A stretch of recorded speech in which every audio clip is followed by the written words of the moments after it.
I mean, I feel like it's every game. You know, we play in the NFL.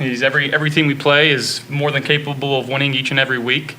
You know, they came out. They had a really good game plan, offense and defensively. You know, they're a team that's establishing a culture with their head coach. You know, it seems like they're doing things the right way over there. They came ready to play today. Josh, can you pull a mic closer to you, sir? Thank you. Josh, first half y'all come out on first quarter you come out on fire, you know, not a problem. Second quarter, you know, you got behind the sticks there a little bit, losing rhythm. What attribute to losing that rhythm in the second quarter? Just got to stay in front of the sticks. You know, we weren't doing ourselves any favors. A couple boneheaded penalties, boneheaded mistakes, throwing a pick doesn't help. Defense had our back though. You know, they played great all night tonight or all day today, and you know, again, just got to keep finding ways to keep moving the ball, staying in front of the chains, first downs, you know, and again, not turning the ball over. What did you recognize what the Saints defense was trying to do to you guys? Early on, they were playing a lot of man, you know, and we had a little bit of success on some crossing patterns, and then they really started to, you know, drop back and play some of their zone, two-eye coverage, and really force some things underneath. And you know, I thought their defensive line is one of the better units in the league. They got some studs over there, Carl Granderson, Wyoming Cowboy. He got me tonight, I think. So, yeah, it's a really good defensive front, and you know, we gotta be better on offense, and you know, it starts with me. What happened on that fourth down play, the little shovel to Shakir? It looked like they knew it was coming, but can you explain how that maybe broke down? Yeah, I mean, I toss it to Khalil there, and I run the other way. You know, it seems like they just made a really good play. Yeah, I couldn't tell you because I really wasn't watching. So. Is that a play though, where maybe you'd like to just kind of pound it up there with either James or maybe a play fake? Hindsight's 20/20. You know, we've ran that play before, had some success with it. So, you know, I won't dispute anything Joe calls because it typically works. Back-to-back games where you found Dalton on kind of that wheel down the sideline. What does Dalton do from a route running standpoint that makes that play work so well?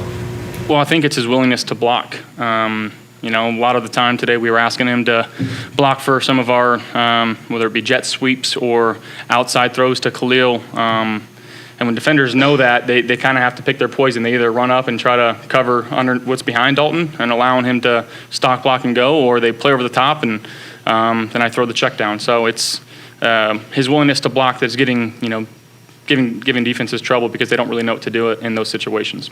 Can you tell us a little bit just in what you're witnessing in the evolution of James's game overall these first 4 games this season? I mean, it seems like he's getting better each and every week, which is hard to imagine. The way that he kind of has this patience to hit the hole, but when he hits it, I mean, he's shot out of a cannon. His contact balance is unbelievable. His jump cuts are awesome. You know, glad he's on our team. Josh, what happened on that scramble play, the one right before the Dalton touchdown? Actually, you know, for a while things were starting to stall out. It felt like you kind of put it on yourself to try and make a play there. Yeah, 3rd and about 5. Just kind of got to the back of my drop, was feeling a little bit at the feet, and just decided to tuck it. I'm kicking myself though because Dalton ran a fantastic route, and it would have been a easy completion. But decided to make it a little harder on ourselves and do that. But again, just trying to do what I can do to help this team win football games, and needed a first down there, and that's all I was trying to do. Cole Bishop interception, very Micah Hydish. It was. I'd agree there. It was body language and body control, very much so. What was your reaction? Awesome. I mean, kept them out of points right before the half, and you know they were receiving the ball in the second half, and you know we called that double dipping, and we stopped them before the half in 3 and out. I think coming out of halftime and got the ball back and scored. So that's situational football. That's something Coach McDermott constantly preaches, and just happy that we can go out there and execute that. I understand you have to do with the defenses, you know, giving you and all of that, but for a while in the fourth quarter, you know, your attempts were pretty low compared to what they normally are. How difficult as a competitor is that for you to sometimes not be the one who's being asked to always make the big play or do like what you did on the scramble and ultimately make that play? Whenever my number's called, you know, whatever that may be, I'm just trying to make sure that I'm there to make the play. And, you know, flows and flows and ebbs and flows of the game. You know, it switches every week. You never know what situation you're going to find yourself in. Obviously, today was a little bit different situation, but again, just doing what I'm asked to do. You know, whenever the plays needed to be made, just go out there and try to make them. Jackson Hawes has been great, blocking obviously, but he always seems to get open for at least one big play per game. What has he meant to the versatility of this offense and just through the first 4 weeks of the season? Yeah, I mean, when we roll out our 13 personnel with Dalton, Dawson, and Hawsey, you know, you have to be ready for us to run it. But he gives us that element, you know, if we naked out, it's not always Dalton or Dawson coming out and making a play. He's more than capable of making these plays, and he's shown that over the course of these first 4 games. Josh, you kind of like these past 4 games of putting it together, not the way you want to, but you're averaging 30 points. How scary could this offense really be once you guys really get clicking? I mean, again, we want to go out there and we want to score every single drive. You know, anytime we stall or turn the ball over or punt for that matter, we feel like it's a disappointment. Again, we're going to watch this film and try to learn from it and, you know, put ourselves in better situations early on in the game and, you know, try to stay as two-dimensional as possible and go from there. I was going to say, you know, to Mookie's question, you guys have scored 30 or more in every single game, right? So the floor is certainly high. I mean, how comforting is knowing that? Like, you know, you guys have really raised the floor with this offense, even on a day when you said you guys made some boneheaded mistakes, put yourselves behind the sticks. To be able to still have that output, I mean, what is that a credit to? That's a credit to everybody doing their job, not blinking when it comes down to it, and making the plays when they need to be made, and just trusting what Joe's calling. Okay, good to get a win. Great to do it at home in front of our fans. Again, great turnout. Beautiful day in Western New York. Couldn't ask for anything more. Glory to God for the weather, for the win, and all His blessings. And I thought the team really came together in the second half.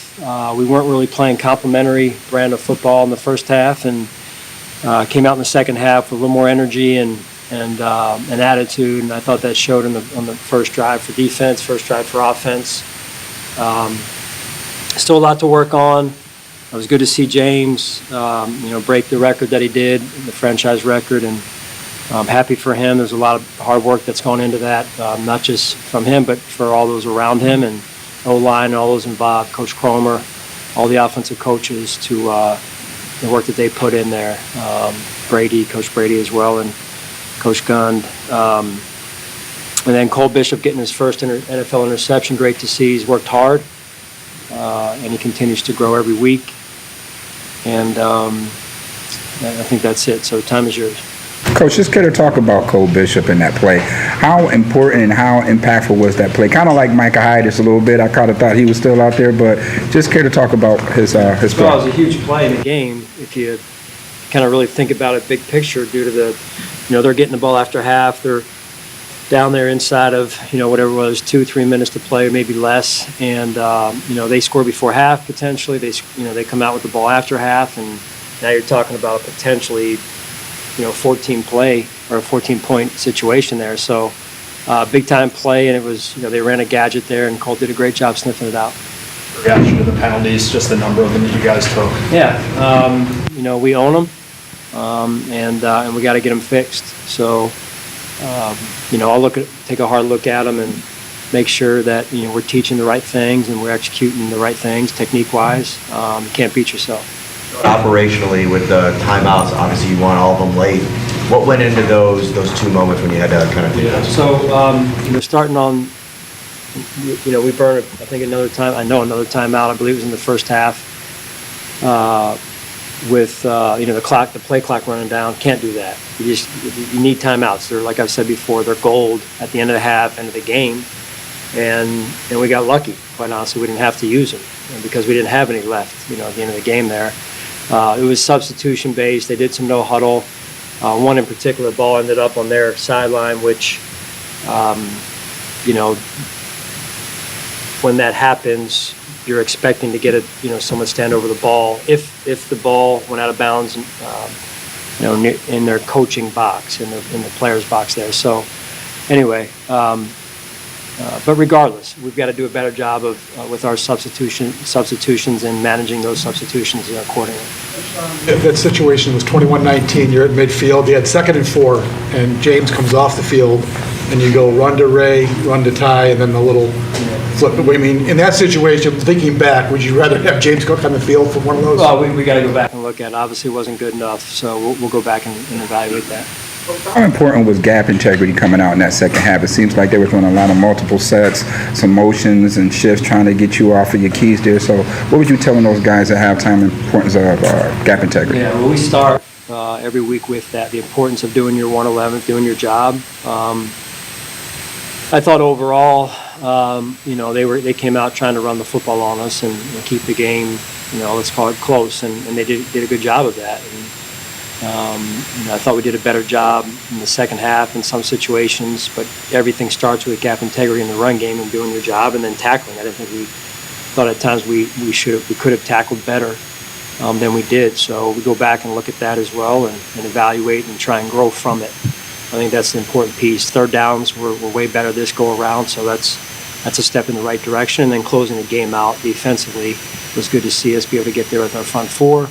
And the rush and coverage work together there. So there's a lot of, there's enough signs of growth, but there's on the other side of that, there's plenty of signs that we've got a lot more work to do. But I'm happy, I'll celebrate the win, that's for sure. I'm sorry about that. Just saw Dorian Strong come in a few series for Tre'Davious White. What went through that decision? Yeah, just, looking at a young player and giving him some experience and some valuable reps. And, it wasn't anything Trey didn't do. That was the plan going into the game.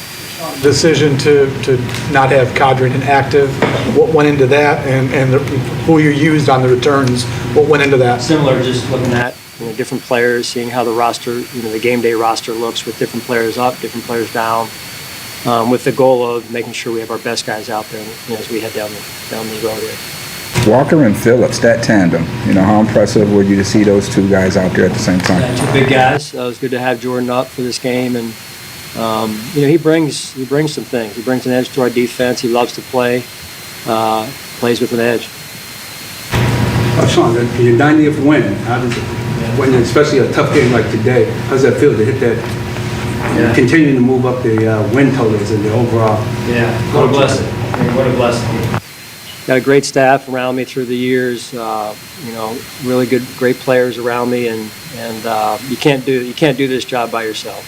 And extremely grateful.